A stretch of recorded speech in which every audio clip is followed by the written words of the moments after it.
বেরাদার, আমার নবী মুস্তাফা ইন্তিকালের 7 দিন আগে আমার নবী যে মসজিদে নববীতে বসে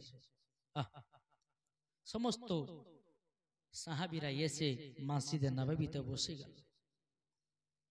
ডান দিকে আছে আবু বকর সিদ্দিক রাদিয়াল্লাহু তাআলা আনহু, বাম দিকে আছে হযরত ওমর ফারুক রাদিয়াল্লাহু তাআলা আনহু।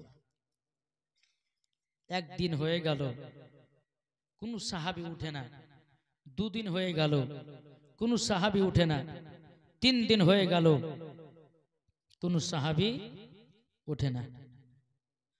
আমার নবী যে বলতেছে, বলো গো আমার সাহাবীরা, তোমরা একইভাবে মসজিদে নববীতে নামাজ পড়ছো, আল্লাহর ইবাদত করতেছো, আর কেন বাড়ি ঘর যাও না? তোমাদের বাড়িতে কি বিবি বাচ্চা নাই?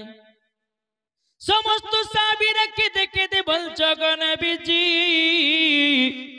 আমরা শুনতে পেলাম আপনি নাকি দুনিয়া থেকে পর্দার আড়াল হবে। ওগো নবীজি আমরা শোনার পরে, ওগো নবীজি আপনাকে 3 দিন পর্যন্ত আপনার চেহারা মোবারকটা দেখি হবে না। বিরাদার, আমার নবীজি বলতেছে, বলো গো আমার সাহাবীরা, তোমরা তো 3 দিন পর্যন্ত পানীয় পান করো না, খাবারও খাও না, কি ব্যাপার? বিবির সঙ্গে সাক্ষাৎ করতে যাও না, তোমাদের ছেলে পেলেদের খবর নিতে যাও না। সমস্ত সাহাবীরা বলছে, নবী গো, বিবির আগে আগে নবী, জোরে বলেন, ছেলের আগে নবী, বিটির আগে নবী। বাবাজি মুসলমান ভাইরাও, ওগো নবীজি 3 দিন ধরে আপনার চেহারা মুবারক দেখেছি, পিপাসাও লাগে না, খিদাও লাগে না।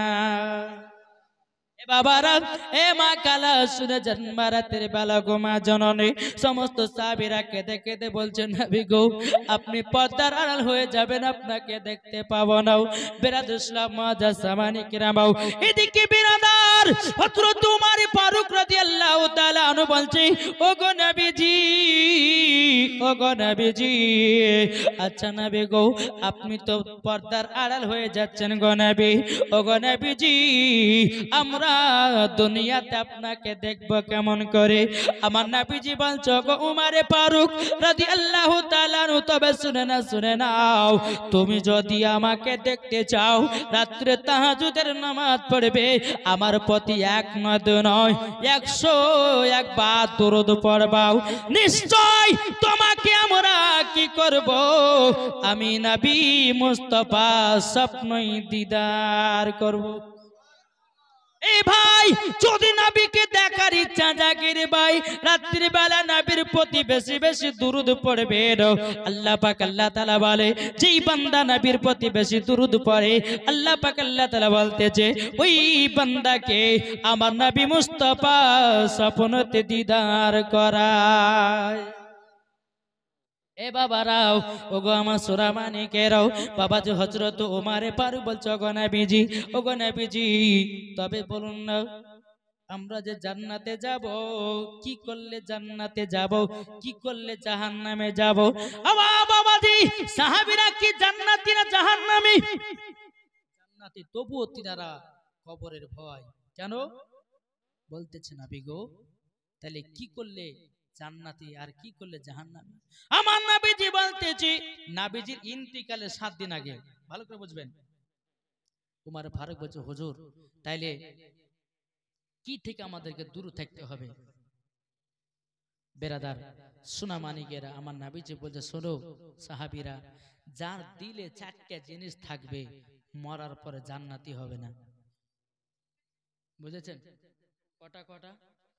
4টে। তাহলে শুনতে হবে না 4টা। 1 নম্বর হচ্ছে বাবা লোভ। কি বললাম? আমার নবীজি বলেছে, এই আমার সাহাবীরা শোনো, কোন জিনিসের লোভ করতে যেও না, তাহলে কি হবে? লোভে পাপ, পাপে মৃত্যু। দ্বিতীয়টা হচ্ছে বাবাজি গীবাত। গীবাত মানে জানেন? একটু একটু করে বুঝাবো, না বুঝলে আপনাদেরকে হবে না। তবে 3 নাম্বার হচ্ছে বাবাজি মুনাফিক।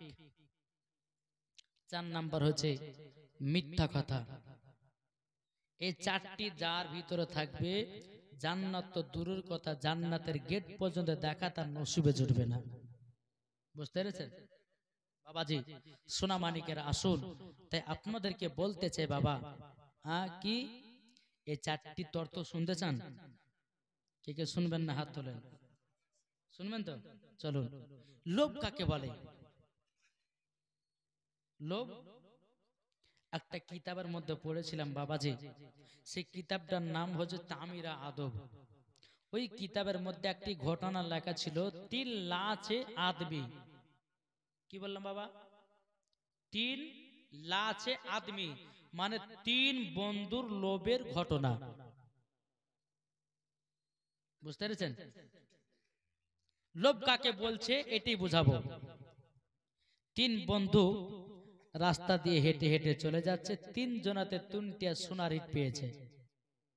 তাই বলে ওই ভাটার ইটের মতো ইট নয়, সোনার ইট হচ্ছে আলাদা, ছোট ছোট সোনার ইট পেয়েছে। তো 3 বন্ধু তো বলছে, হায় রে আমাদেরকে ভোকও লেগেছে, এই আশেপাশে কোথায় খাবার পাবো। তো এক বন্ধু বলছে 3 বন্ধুর মধ্যে বলে, শোনো তোমরা 2 বন্ধু এখানে বসো, আমরা যাব, আমি যাচ্ছি অন্য এলাকায়, আমি 2টি খাবো আর তোমাদের জন্য 2টি করে খাবার নিয়ে আসবো। ঠিক আছে যাও। এক বন্ধু বাবা খাবারের দিকে চলে গেছে, খাবার আয়োজন করতে। আর এদিকে 2 বন্ধু বলতেছে, বলে শোন, ওই বন্ধুটা তো খাবার আনতে গেছে, আসলে পরে ওকে গলা চিপে মেরে ফেলবো। আর সোনাটা আমরা আধখান আধখান করে 1.5 খান করে সোনার ইট হবে। বুঝলেন না? লোভ কাকে বলে দেখেন। 1.5 খান করে ভাগ হবে। বাবাজি মুসলমান, এ সোনা মানিকেরাও, এই ব্যক্তিটা 2 বন্ধুতে আলোচনা করতেছি। আজ যে বাবা খাবার নিয়ে আসতেছে, বাবাজি খাবার নিয়ে আসতে রাস্তাতে তার নিয়াত বদলে গেছে। খাবারে বাবাজি বিষ মিশায়া দিয়েছে। চিন্তা করছে যদি খাবারে বিষ মিশায় তাহলে 2 খান সোনার ইট আমার হবে। আর এরা করেছে কি আধখান করে ভাগ পাবো। এ বলছে আমি একলাই 3টা ইট নেবো। বাবাজি চলে গেল। চলে যাওয়ার পরে 2 বন্ধুর কাছে যেমনে বসেছে, গলা চিপে মেরে ফেলিয়েছে বাবা। গলা চিপে যেমনই মেরে ফেলে দিয়েছে, তাদের কথা আনন্দিত। বাবাজি 1.5 খান করে সোনার ইট ভাগ পাবে। বেরাদুল ইসলাম এরা বলছে, হায় রে হায় মেরেতে পেলাম, খুশি তো হলো, সবই হলো, তবে এক কাজ করো, খুব খিদা লেগেছে, ভাত খেতে হবে, আমাদের খাবার গেলে খেতে হবে। বেরাদুল ইসলাম মুআদ্দাস সামানিকরাও, 2 বন্ধুতে যখন বাবাজি খাবার গলে খেতে লেগেছে, 2 বন্ধু বাবা পটল তোলেছে। বুঝলেন না? এও মারা গেল, 2 বন্ধু মারা গেল, সোনার ইট কেউ পেল? লোভে পাপ, পাপে মৃত্যু, 3 জনাই মারা গেল, সোনার ইটই পড়ে থাকলো। তাই বাবাজি আমার নবীজি বলেছে, তোমরা কেউ লোভ করো না, লোভ করতে গেলে পরে মরণ হবে। দ্বিতীয় নাম্বার হচ্ছে বাবা কি? গীবাত। গীবাত গীবাত আমার অনেক মা বোনেরা করে না? অমুক মেয়েটা খারাপ, ওর সঙ্গে চলিস না, অমুক মেয়েটা খারাপ কাজ করি, ও মা জাননি না, এই কথা বলবেন না। কার ভিতরে কি আছে একমাত্র আল্লাহ ছাড়া কেউ জানে না। বাবাজি আপনাদেরকে আমি খারাপ বলতে পারবো না। কেন? আমি তো জানি না আপনাদের ভিতরে কি আছে না আছে। আল্লাহ কার ভিতরে কি ঢুকিয়ে রেখেছে জানি। বেরাদুল ইসলাম মুআদ্দাস সামানিকরাও, ও মা জননী না, এই কথা কখনো বলবেন না। মা জননী, গীবাত করা হলো বাবাজি জিনাত থেকে মহাপাপ। ও মা জননীরাও, গীবাত আরো কাকে বলে চলুন। আমি এখানে ওবায়দুল ইসলাম জামালি ইসলাম সকালবেলাতে আলোচনা করতেছে, মৌলানা ওবায়দুল ইসলাম অমুক বলে গেল, তমুক বলে গেল, ভুল বলে গেল, তুল বলে গেল। বাবাজি মুসলমান ভাইরা, এটাই হলো বাবা গীবাত গাও। আমি যদি ভুল বলি তো আমাকে সঙ্গে সঙ্গে স্টেজের পরে বলেন, এটাই আপনার জন্য কার্যকারী হবে। বিরাদার কিন্তু আমি চলে যাব, আমার নামে দুর্নাম গাবেন, এটা আল্লাহ সহ্য করে না। আর এটাই বাবাজি গীবাত। আমার নবীজি বলেছেন, যারা গীবাত গায় মরার পর জান্নাত তো দূরের কথাও, জান্নাতের গেট পর্যন্ত নসিবে জুটবে না। বুঝা গেছে? তাহলে কটা হলো? একটা দুটো, তাহলে 3টে। 3টা কি? মুনাফিক। মুনাফিক কাকে বলে? আপনার কাছে ভালো, আমার কাছে ভালো, মানে ওই কারোর কাছে খারাপ নাই। আমাদের দুজনের ভিতরে বন্ধুত্ব আছে। একজন বন্ধু চাই, মৌলানা ওবায়দুল ইসলাম কি বলে জানো? বলে কি? বলে তোমাকে পেলে পরে তোমাকে জবাই করতো, তাহলে আমার রাগ, ওনার রাগ হবে কি হবে না? আমার সামনে এসে যে মৌলানা ওবায়দুল ইসলাম আপনার নামে আপনার বন্ধু কি বলে জানেন? বলে কি? বলে আপনাকে পেলে পরে আজকে আপনাকে থাপড়াতো, তাহলে আমার রাগ হবে না? কিন্তু আমিও কিছু বলিনি, উনিও কিছু বলেনি, এর মধ্যেখানে আসে বাবা যে দুইজনের মধ্যে ঝামেলা লাগিয়ে দিল, এর মধ্যে থেকে সরে গেল। এটাই হচ্ছে বাবা মুনাফিক। হ্যাঁ, এখানে যা যা হচ্ছে, আবার এখানে যা যা হচ্ছে, আর এখানকার মানুষ গিয়ে অন্য জনের কাছে বলছে ওখানে অমক হয়েছিল তমক হয়েছিল, মানে কিন্তু ওই সুন্নিলা আদি ও কিন্তু দেবন্দী ফারাজি দিয়ে অন্যদিকে গিয়ে আপনার সাপোর্টার হচ্ছে। যেমন নবীর জামানাতে বাবাজি মুনাফিক ছিল, জি নবীর জামানাতে মুনাফিক ছিল। নবীর জামানাতে বাবাজি যে যেমন নবী করিম সাল্লাল্লাহু আলাইহি ওয়াসাল্লাম যা যা করতেন সব খবর আবু জাহেলের কাছে পৌঁছাতো। এটাই হচ্ছে মুনাফিকি কাজ বাবাজি। এই মুনাফিকি কাজ কেউ করবেন না। 4 নাম্বার হলো বাবাজি মিথ্যা কথা। আমরা অনেকে মিথ্যা কথা বলে। আমাকে যখন বাবাজি কেউ ফোন করে, আপনাদেরকে কেউ হ্যালো কোথায় আছো, আমি যদি বলি যে বাড়িতে, বলে বহরমপুরে ঢুকে গেলে, বলে না, বলে এই কলকাতা আছে, বলে কোথায় আছো, বলে আমি এখন এই কাটোয়াতে ঢুকছি, কিন্তু কলকাতায় পড়ে আছি। বাবা একটা মিথ্যা কথা বলতে গেলে পরে, একটা মিথ্যা কথা বলতে গেলে আপনার কত যে মিথ্যা কথা বলতে হয় তা আল্লাহ মালিক জানে। তাই বাবাজি মিথ্যা থেকে দূরে থাকবেন। তাই আমার নবীজি বলেছে এই মারে ফারুক, এই 4টা জিনিস যার ভিতরে থাকবে মরার পরে জান্নাতি হবে না। বাবাজি মুসলমান, আমার নবী মুস্তাফা বলেছে যারা 5টা জিনিস ভিতরে রাখবে, 1 নম্বর নামাজ, রোজা, হজ, যাকাত, যারা নবীর প্রতি আল্লাহ এবং নবীর প্রতি যারা ঈমান এনেছে, যারা বিশ্বাস করেছে, যারা বাবাজি আহলে সুন্নাতুল জামাতের ভিতরে পাবন্দি, তারাই হলো জান্নাতি। এটা জোরে বলেন সুবহানাল্লাহ। বেরাদর ইসলাম মুআদ্দাস সামানি কিরামাও, এ সুনামানি কেরাও, ওগো আমার আব্বাজি মুসলমান ভাইরাও, বেরাদার আমার নবীজি বলতেছি বলো গো মারে ফারুক, যাদের ভিতরে 4টা এই জিনিসগুলো থাকবে মরার পরে জান্নাতি হতে পারবে না। বেরাদার সমস্ত সাহাবীরা বলছো গো নবীজি আপনি তো দুনিয়ার পর্দার আড়াল হবেন গো নবী, ওগো নবীজি আমরা কি আপনাকে দেখতে পাবো না? আপনাকে কেমন করে মহব্বত করব? আমার নবীজি বলছো গো সাহাবীরাও আমি দুনিয়া থেকে পর্দার আড়াল হব, কিন্তু তবে শুনে নাও আমার যত সুন্নাত আছে আমার উম্মতের জন্য দুনিয়াতে রেখে গেলাম। আমার নবী বলছি এই সাহাবীরা যারা আমার সুন্নাতকে মেনে চলবে, যারা আমার সুন্নাতের ভিতরে পাবন্দি থাকবে, আমার নবীজি বলেছে তাদেরকেও আমি জান্নাতে নিয়ে যাব। জোরে বলুন না সুবহানাল্লাহ। এ বাবাজি মুসলমান ভাইরাও, ওগো আমার সোনা মানিকেরাও, এইরকম ভাবে বাবাজি সমস্ত সাহাবীরা বলছো গো নবীজি আপনাকে যদি একবেলা দেখতে না পাই আমরা তো থাকতে পারি না। মদিনার বাবা সমস্ত আপনার কিনাও বাচ্চা ছেলেরা এসে বলছো গো নবীজি আপনাকে ছাড়া তো আমরা থাকতে পারবো না, আপনাকে ছাড়া আমরা থাকতে পারবো না গো নবীজি গো। আমার নবীজি বাচ্চা ছেলের মাথাতে হাত দিয়ে বাবা তাদেরকে সান্ত্বনা দিতেছে, এরই নাম হলো মায়ার নবী।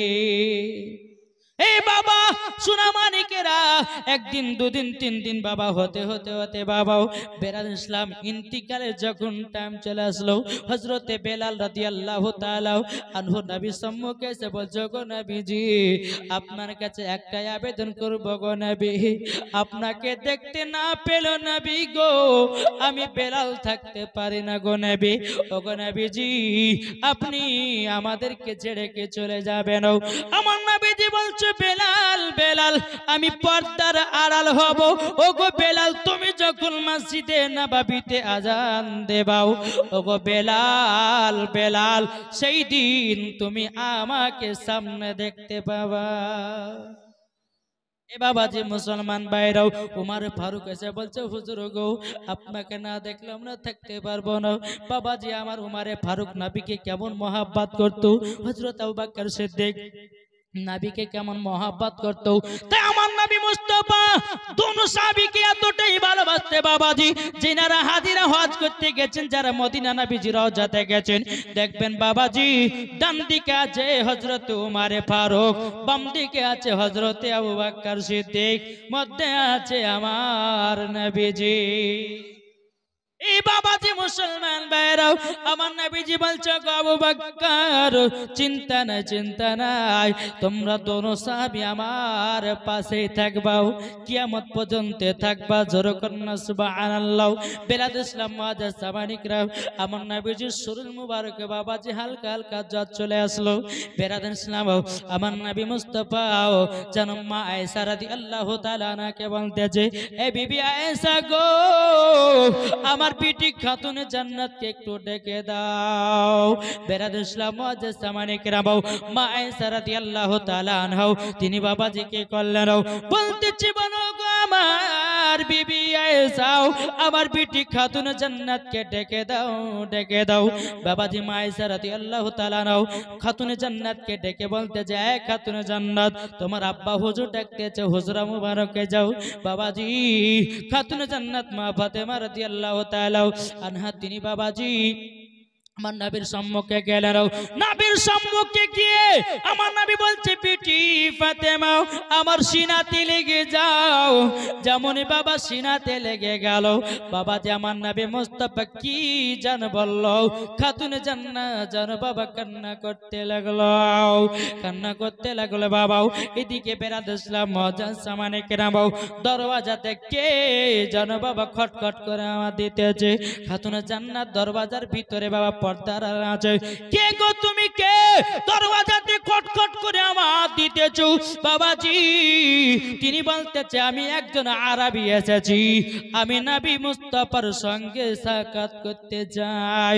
খাতুনে জান্নাত বলছে, আজকে ঘুরে যান, বাপ বিটির ভিতরে পার্সোনাল কথা চলে, জোরে বলুন না সুবহানাল্লাহ। বাবাজি ওই আরবিটা আপনার ঘরে চলে গেল। বেরাদ ইসলাম আমার নবী মুস্তাফা আবার সিনাতে লাগিয়ে নেওয়ার পরে খাতুনে জান্নাত যেন বাবা হাসতে লাগলো। বেরাদ ইসলাম মুআজ্জাজ সামানিকরাম আবার যেন সিনাতে লাগালেন, আবার যেন কান্না করতে লাগলো। আবার বেরাদ ইসলাম একদিন পার হয়ে গেল, আমার ওই আরবিটা এসেছে, দরওয়াজায় কটকট করে আমার দিতেছি, বলতেছে গো কে এসেছো আজকে বলো নাও। তখন বলতেছে, বলে আমি সেই কালকার আরবি এসেছি আপনার আব্বার সঙ্গে সাক্ষাৎ করার জন্য। বেরাদ ইসলাম মুআজ্জাজ সামানিকরাম খাতুনে জান্নাত মা ফাতেমা রাদিয়াল্লাহু তাআলা আনহা তিনি বাবাজি কি করলেন, বলে আজকেও ঘুরে যান, আমার আব্বা হুজুরের সঙ্গে পার্সোনাল কথা চলছে। আবার দ্বিতীয় দিনে ঘুরে গেল। আচ্ছা বলুন তো, আমাদের ইন্তিকালের টাইম যদি হয়, যদি হজরতে ইসরাইল আলাইহিস সালাম যদি হাজির হয়, আর আপনাদের বেটি যদি বলে যে আজকে আব্বা হুজুরের সঙ্গে আব্বার সঙ্গে কথা বলবো, আজকে ঘুরে যান, যাবে? যাবে? যদি বলে যে 2 লাখ টাকা দেব, 2 দিন টাইম দাও, দিবে? ফারিস্তারা ঘুষ খায়। জি বেরাদ ইসলাম মুআজ্জাজ সামানিকরাম, যেই খাতুনে জান্নাতের কথাতে বাবাজি হযরত ইসরাইল আলাইহিস সালাম 2 দিন ঘুরে গেল। কদিন? 2 দিন ঘুরে গেল। বেরাদ ইসলাম মুআজ্জাজ সামানিকরাম আমার নবী মুস্তাফা আবার খাতুনে জান্নাতকে ডেকে বলতেছে, বিটি তবে শোনো গো, আবার সিনাতে লাগায়া নিল, আবার খাতুনে জান্নাত জন বাবা লাগলো বাবা।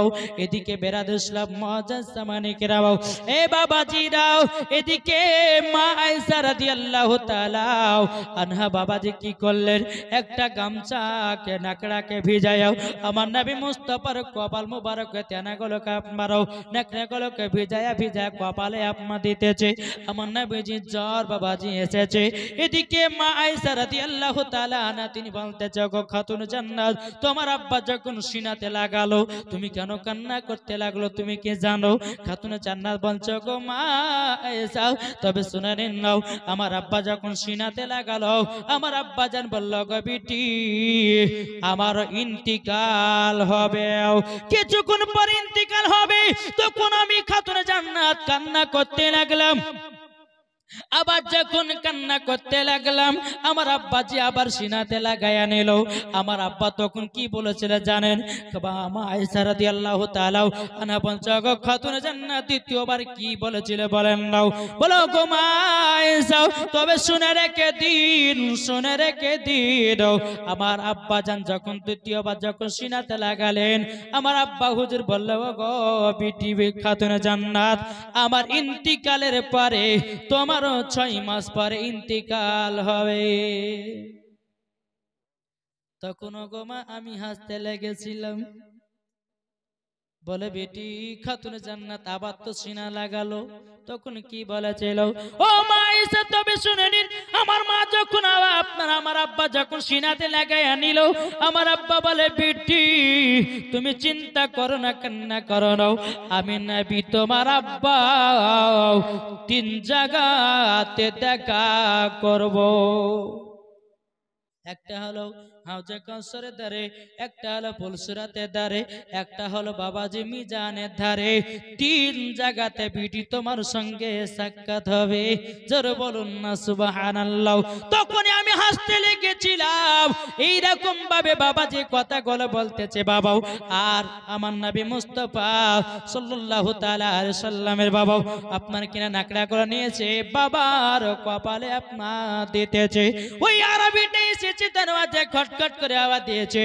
আমার নবীজি বলছে বিটি একটা মানুষকে কবার ঘোরায়া দেয়, আজকে ঘোরায়া দিও না, আজকে ভিতরে প্রবেশ করতে দাও।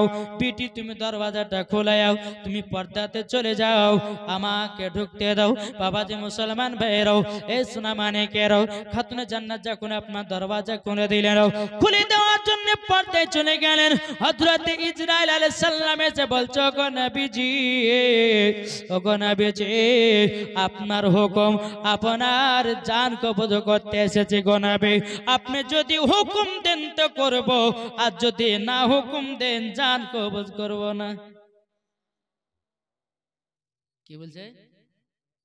জি বলছে জান যদি কবজ করেন, যদি জান কবজ করতে দেন তো করবো, নাহলে করবো না। আপনি মানা করলে করবো না। কেন? যে নাবির জন্য সারা পৃথিবী তৈরি। কি গো, তাহলে আমার নাবিজি কি ইসরাইল আলাইহিস সালাম কথা শুনবে না? বেরাদার ইসলাম মুআদ্দাস সামানিকেরা, আমার নবীজি বলছো গো ইসরাইল, তোমার কাজ তুমি করতে এসেছো, কেন করবে না? আল্লাহ পাক আল্লাহ তাআলা বলতেছেন কুল্লু নাফসিন যায়িকাতুল মাউত, প্রত্যেকটা মানুষকে মরণের স্বাদ চাখতে হবে। যেই যত বড় বাদশা হোক না কেন, এমএলএ হোক না কেন, মন্ত্রী হোক না কেন, প্রধানমন্ত্রী হোক না কেন, বাবাজি কোটিপতি টাকা মালিক হোক না কেন, বাবাজি একদিন অন্ধকার কবরে যেতে হবে। তাই কবি বলতেছে একদিন তোমায় মরতে হবে, তুমি বলে যেও না, হবে মাটির বিছানা গো তোমার আসল ঠিকানা, হবে মাটির বিছানা গো তোমার আসল ঠিকানা। একদিন তোমায় মরতে হবে, তুমি বলে যেও না, হবে মাটির বিছানা গো তোমার আসল ঠিকানা। ইজরাইল ফেরেশতা যেদিন হাজির হবে এসে, চল ছতরে যতি করো জানবে রবে শেষে। খোদার কাছে করবে দোয়া, খোদার কাছে করবে দোয়া মুমিন মুমিনা, একদিন তোমায় মরতে হবে, তুমি বলে যেও না,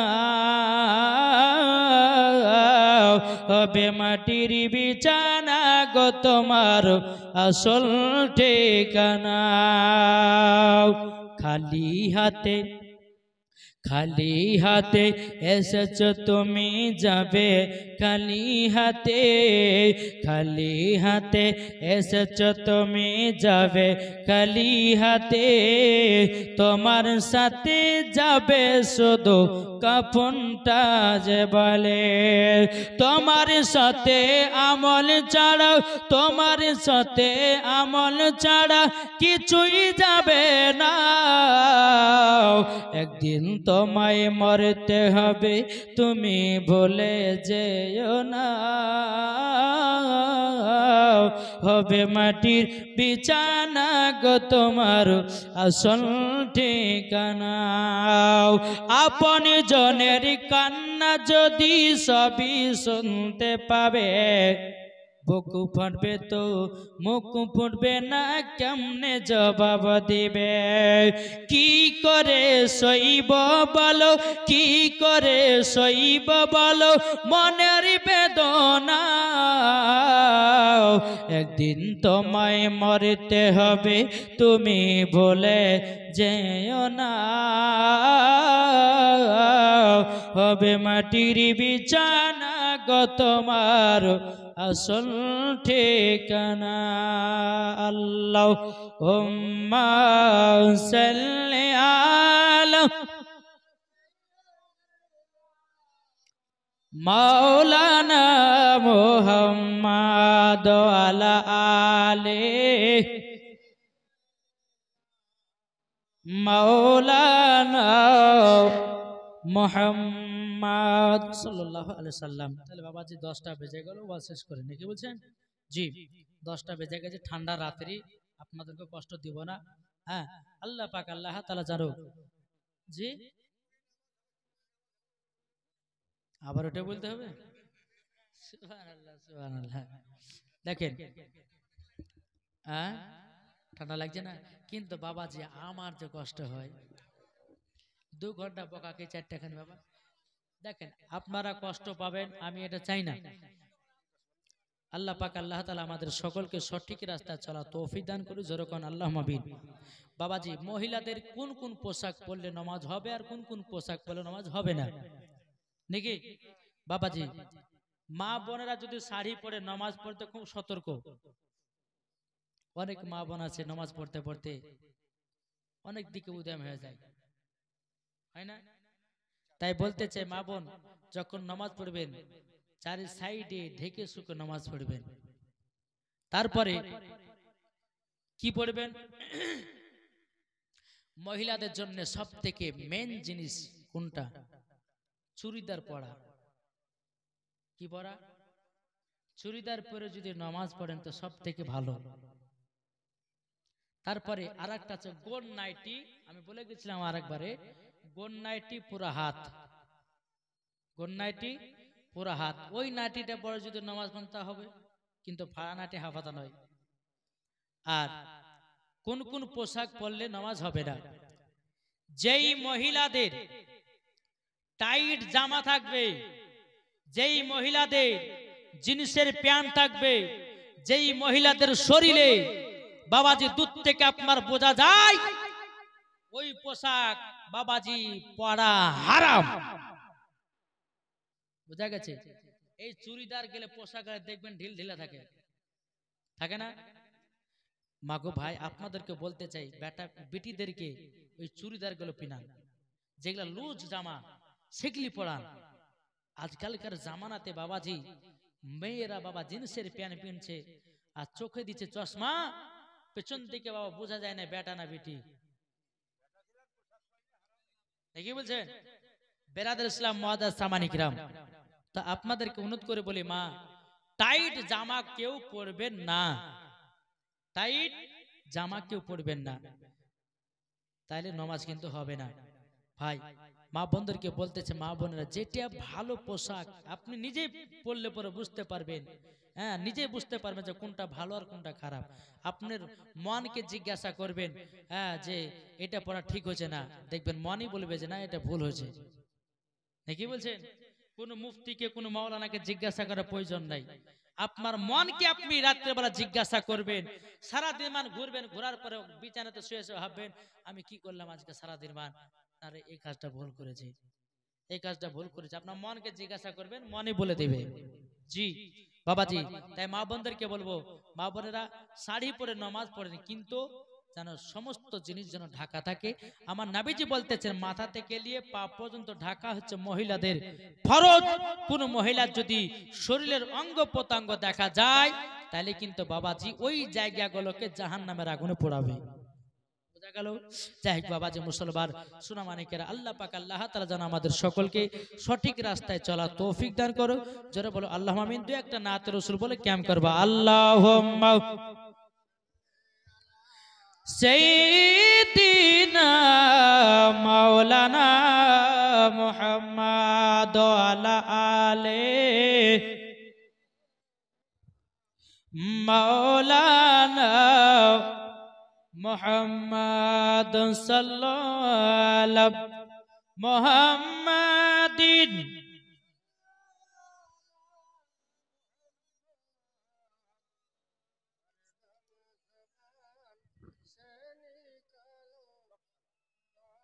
পাক নামে মুহাম্মদ সাল্লাল্লাহু তাআলা আলাইহি সাল্লাম।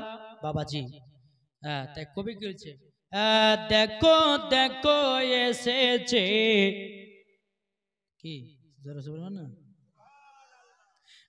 দেখো দেখো এসেছে রবিউল আউয়াল, দেখো দেখো এসেছে রবিউল আউয়াল। যারা নবীর প্রেমিকী হবে যাবে জুলুসে তাই, জোরে বলুন। যারা নবীর প্রেমিকী হবে যাবে জুলুসে তাই, নবীর আশিক তারা দিবানা, নবীর প্রেমিক তারা দিবানা। নবী বলে ও গো উম্মত তোমরা একটু শুনে নাও, নবীর সুন্নাত মেনে চলবে যে জন জান্নাতি দারাদান। তাই তো আমরা মুমিন মুসলমান করিব সালাম, জুলুসেতে যাব আমরা সুন্নিদের পরিচয়। 12 রবিউল আউয়াল এসেছে, 12 রবিউল আউয়াল এসেছে।